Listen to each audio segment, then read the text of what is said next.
Heart ফাউন্ডেশনে যেয়ে দেখবেন মানুষের কি অবস্থা। হৃদরোগ, হৃদয় যার নষ্ট তার যে কত কষ্ট। এই যে কি পরানো লাগে এখন, রিং পরায়, এনজিওগ্রাম এনজিওপ্লাস্টি করে আর্টারি ব্লক করে ফেলে। চর্বি, এত চর্বি আমরা খাই, এত গরুর গোশত আমরা খাই। মনে রাখবেন, যেই প্রাণীর পা বেশি ওইটার ভিতরে কোলেস্টেরল বেশি। মাছের কয় পা? হ্যাঁ, নাই, এখানে নাই, মাছের পাটা নাই, কোলেস্টেরল নাই। মুরগির কয় পা? জোরে বলতে হবে। তার মানে কিছু কোলেস্টেরল আছে না নাই? গরুর কয় পা?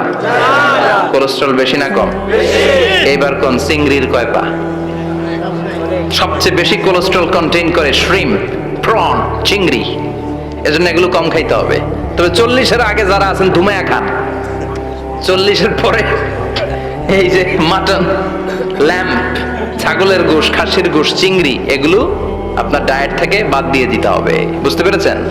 এজন্য এই সূরাটা যেন তেন সূরা নয়, এটা তো কোরআনের কলিজা, হার্ট, হৃদয়। এজন্য সূরাটা সূরাতুল আযীমা।